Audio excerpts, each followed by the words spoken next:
Welcome to this concept explainer brought to you by CBSE ScoreLab of ProfSam.com, that is ProfSam.com.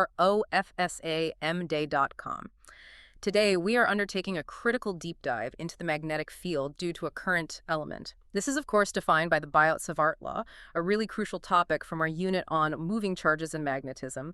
Our mission is simple. We want to take this potentially complex vector formula and make it so clear, so intuitive, that you will never fear it in an exam again. That sounds good, because this law is the foundation for everything that comes next, right? It is. It's the absolute building block. Think of it as the magnetic equivalent of Coulomb's law. It tells us how moving charges, the electric current, actually generate a magnetic field. So let's start with a simple question. We all know that a current in a wire creates a magnetic field. Yes, Orsted's experiment, the compass needle. Right. But that experiment only showed us that a field exists. The real question for an engineer or a physicist is, how strong is that field exactly? And how do we calculate its numerical value at any random point in space around the wire? Exactly. Seeing a compass deflect is one thing, but if the wire is bent into a strange shape, calculating the total field strength seems very complicated. How do you even begin? It does seem complicated, and that's why the Biot-Savart Law is so brilliant. It breaks the problem down. But before the math, consider this surprising application.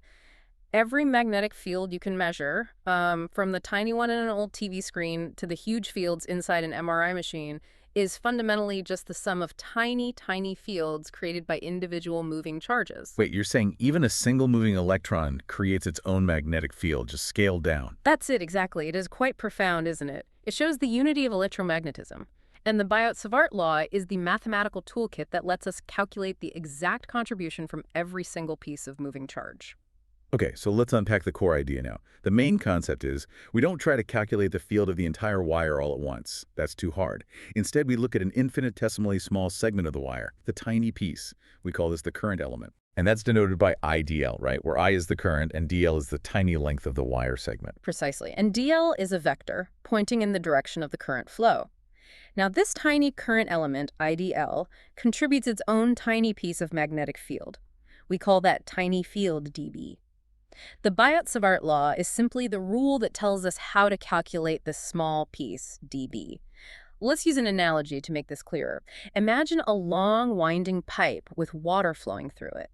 That water flow is our current, I core. Okay, a stream of water. Yes. And as the water flows, it creates these invisible, tiny whirlpools or eddies spreading outwards from the pipe. That is the magnetic field. So a small segment of the pipe, the DL, would create its own tiny little swirl. Exactly, its own little ripple, dB. And if you want to know why this concept even exists, it's because Orsted showed that currents create magnetism.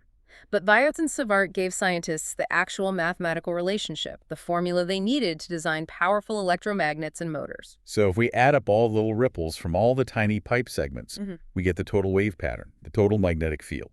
That is the whole idea. It's just superposition.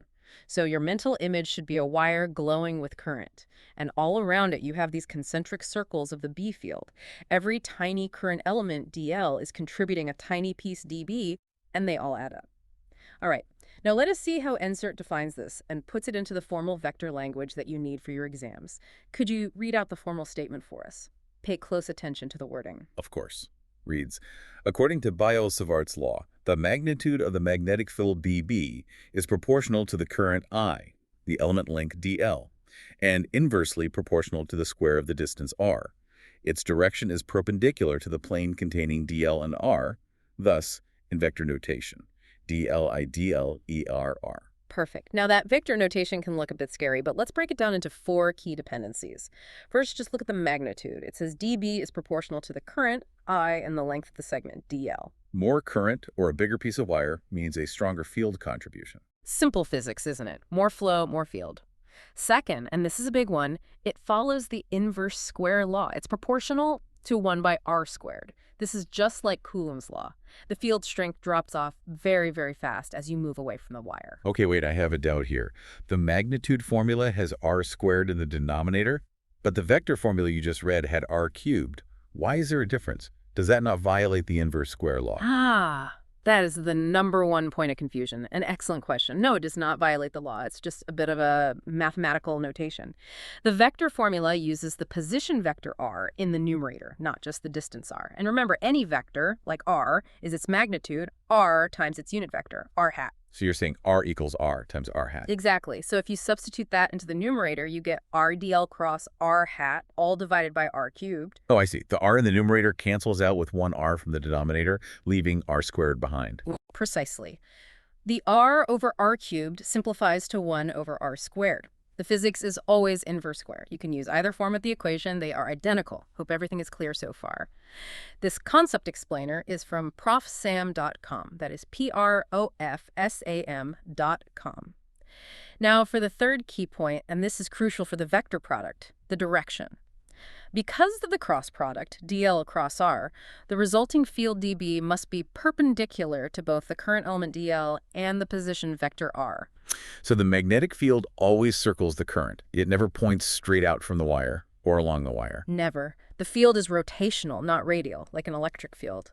And this brings us to the fourth point, the sine theta term, the angle dependence. Theta is the angle between the current element dl and the position vector r. So what does that sine theta tell us? It tells us where the field is strongest and weakest. What happens if the point P, where we are measuring the field, is directly on the line of the current? Well, then the angle theta would be 0 degrees or 180 degrees. And the sign of 0 is, so the magnetic field contribution is absolutely 0 right along the axis of the current element. Wow. Okay. And the maximum field is when the theta is 90 degrees, because sine of 90 is 1. You've got it. That's a major exam point. Let's quickly apply this with a simple example to see the scale. Imagine a small wire segment, maybe 1 centimeter long, carrying 10 amperes. That's a large current. We calculate the B field just 5 centimeters away at the optimal 90-degree angle. When you plug in all the numbers, the field produced by just this small segment, it comes out to be only about 2.8 into 10 to the power of minus 5 Tesla. That's tiny. That's about the same strength as the Earth's magnetic field. It is, and that's the main takeaway. The field dB from a small element is very, very small. We only get powerful magnetic fields when we add up or integrate the contributions from a very long wire or a coil with many loops. This Biot-Savart law is the tool we use to start all those calculations. It's the foundation before we learn shortcuts like Ampere's circuital law. Okay, let's talk about the silent killers, the common misconceptions that cost marks. The first one is confusing the direction. Students often think the magnetic field points in the same direction as the current. I can see why. I mean, for an electric field, the field lines point away from a positive charge in the direction of the force. It feels intuitive that B should follow I. It feels intuitive, but that is the wrong idea.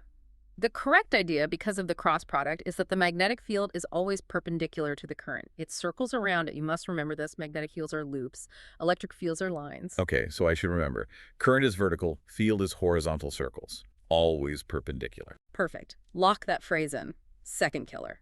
Students sometimes feel Biot-Savart Law and Coulomb's law are totally different things. Well, they are. One is for static charges in E fields. The other is for moving charges in B fields. Yes, the sources are different, but the structure is very similar.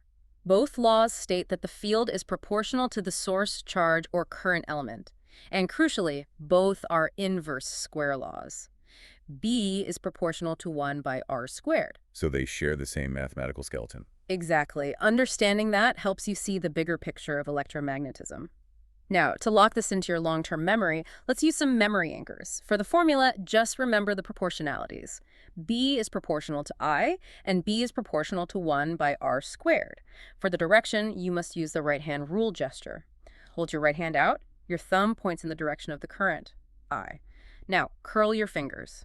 The direction your fingers curl is the direction of the magnetic field B circulation. So thumb for current, curling fingers for the B field. Do this gesture every single time you solve a problem. It will become automatic. And finally, an extreme association.